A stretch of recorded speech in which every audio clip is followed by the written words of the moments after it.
put in a lot of training days to get to this point. Game tomorrow. What's the vibe? The vibe is what you'd expect it. You know, I've been part of a lot of opening days and home openers as a player and a coach, and as much as we love preseason and training, there's just nothing like game day. And honestly, from what I'm seeing and understanding, there's nothing like home matches, game day in Kansas City with the Kansas City Current. So I know that the feeling amongst our fans, as I've met a lot of them lately, and every single person in these walls, and of course the players, are just can't wait to throw it all out there to tomorrow afternoon. You said you've been through a lot of opening days. Do you feel like this one might be a little bit different just because having switched over to the women's league, the women's game? No. This is we're all athletes. We all have the emotion, the passion, the love for the game.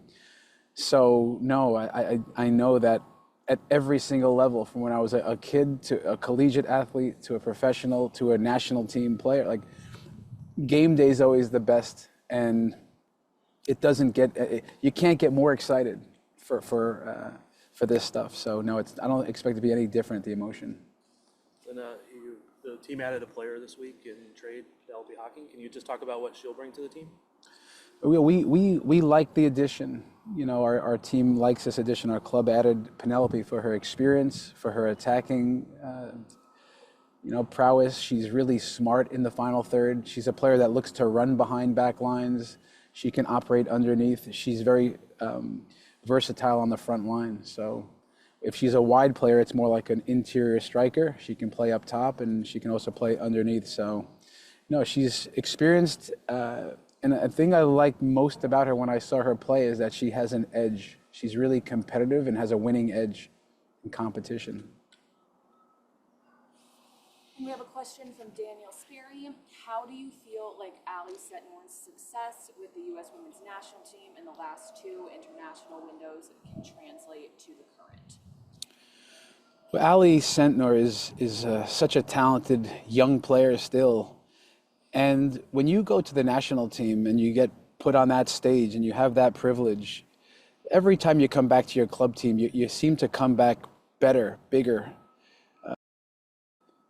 Maybe a couple of games gives you even more experience than what it almost seems. So I'd say that when Ali comes back into our team, we see that she's more confident than ever and just a little bit something extra. So listen, we want her to just focus on what she's doing here and all the things that make her good. She's energetic. She's a winner.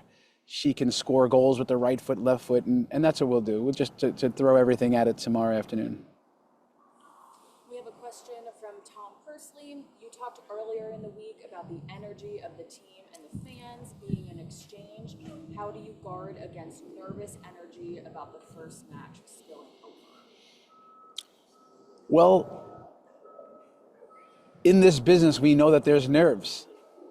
We all have nerves. And how do you deal with that? You know, those butterflies that only few jobs can induce. And this is one of them that give you that feeling of excitement. And I think we talk about that stuff because it's a good thing. Those butterflies, the nerves, we talk about being a little nervous versus being scared, and never the one that's scared and hiding on the pitch. But the nerves are real. And again, I almost remind them that there'll be a stage of your life when you're looking in the mirror, brushing your teeth at night. And no matter how much you try, you can't get those butterflies in that moment. You just can't. And that this is a very privileged situation. So to embrace the nerves, to embrace the spotlight, and that's how we will go after it tomorrow. I wanted to follow up on Daniel's question about Ali. I know she can play kind of different roles and stuff, and with the national team, she's played a lot of striker and some other spots. Do you see her more as a nine or as a midfielder, or what do you see her as? I see her as a dynamic attacker. She can play the 9 position because she's got a real nose for the goal. However, so does Dabinia. And we're going to use them in similar roles where they're both high up the pitch, they're both central, and that Allie is someone who can also operate underneath. We call that seam two, those spaces in front of their back line. So we like that she's such a clever striker inside the box, and she can finish with both feet. So we want her thinking like a 9, and in certain moments of the game, just dip underneath to try to bring our attack into it. With her and Davinia and Croy and a bunch of the others, you have a wealth of offensive talent. How do you get enough of them on the field at the same time that they're happy? Yeah, it's been interesting because, listen, they'll be happy. Internal competition is what's going to make us really good. And, you know, we've had the start to this year, you know, Coop coming back into the team. You know, we've had to figure out some life without Temwa for a bit, you know, and that has it's allowed us to try some different things and different combinations up there. We have real intelligence, real fluidity, and real versatility. So they'll be happy. There's so many games to play. There's so many minutes to go around. And we want to be healthy when it matters most, which is the end of the year. And that'll help us do that, these rotations and combinations. We'll turn it back to the Zoom. Theo, if you want to go ahead and unmute your mic and ask your question. Hey, Chris. Theo Lloyd-Hughes from The Athletic. Can you hear me okay? I can, Theo. Yes, thank you. Good to see you again. I had a question, you mentioned it a little bit there. Temwa, what is the latest on her return to play? Yeah, thanks, Theo. Thanks for being with us here. You know, with Temwa, we have to be really intelligent of how we bring her back in the right doses into training. And what I can tell you and everyone is that she's getting closer. She's not available yet, but she's getting closer, which means we're seeing her out in the training pitch these days. But it's such a demanding season for these athletes, especially the demands that she puts into games. So as she's getting close, we still are managing it the right way.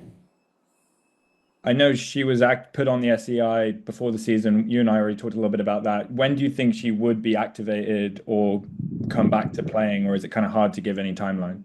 It is hard because it's a complicated, you know, injury she had. So listen, I'd love to be able to know myself even, but I think the best way to do it, and which is the most honest, is short term. You know, is it the next month where we see some action? You know, who knows? But that's me trying to give you that it's getting closer.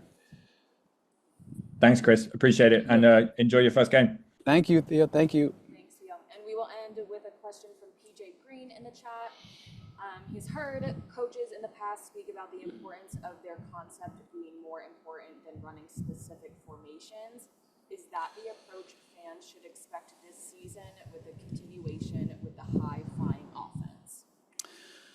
I think the most important thing for our fans to expect is that we're going to be a real team that plays together, that has a plan, that has a way of playing, which organization is the key to our attack and defense. But more importantly, that every single time we step on the pitch, it's about intensity and energy, and just, you don't have to wonder how much it means to our players when you watch them play. That's what they should expect, that's what they deserve, and that's what we've been doing here for a long time here in Kansas City, and I'm going to be fuel on that fire. Thank Sure. you, Coach. Good luck tomorrow, and thank you, everyone. Thank you, everyone. Thank you.